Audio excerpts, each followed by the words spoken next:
ઓહો જઈ હા હવે તો ધાકે આગળ બા બચકું ભરા છે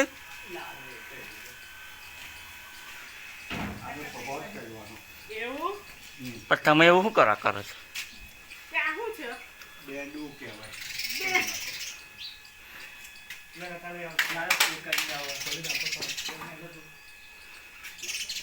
બચકું ભરે તોય કઈ નહીં થતું તમને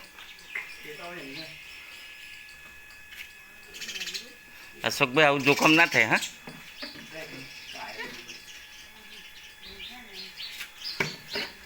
નીતા ચા મૂકી દેજે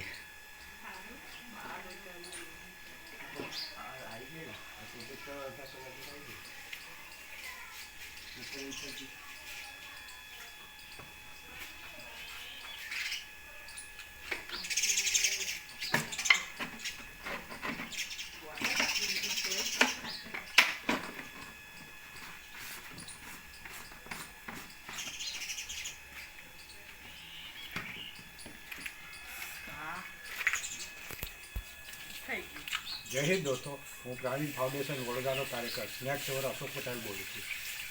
અત્યારે કુકસ ગામ જે સિનોર તાલુકામાં આવ્યું છે ત્યાંથી અશોકભાઈ વલ્લભભાઈ પટેલનો ફોન આવ્યો કે અમારા ઘરે એક સાપ છે તો તમે આવો. અહીંયા આવીને જોયું તો આશરે એક 3 ફૂટ લાંબો ચેકર કિલબેક સાપ હતો, જેને પાણીનો સાપ અથવા તો ડેન્ડુ પણ કહે છે અને મહારાષ્ટ્ર બાજુ ઢોળિયા સાપ પણ કહે છે. આ સાપ બિલકુલ બિનઝેરી હોય છે, પરંતુ તે કરડવામાં બહુ જ માહિર હોય છે અને તે ખૂબ જ ગુસ્સાવાળો હોય છે. તેને ચેકર કિલબેક એટલા માટે કહે છે કે તેના શરીર ઉપર ચેક્સના નિશાન હોય છે. તમે જોઈ રહ્યા છો, આ મને બાઇટ કર્યું છે અને મેં બાઇટ જાણજોઈને લીધું છે કારણ કે તમારી જાણ માટે કે આ બિનઝેરી સાપ છે, એનું કોઈ ઝેર નથી હોતું.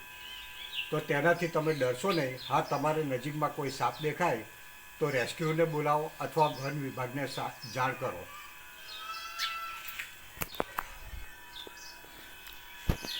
તમે જોઈ રહ્યા છો, આ અશોકભાઈ છે જેમણે મને કોલ કર્યો અને આ વિડીયો શૂટ કરવામાં મને મદદ કરી.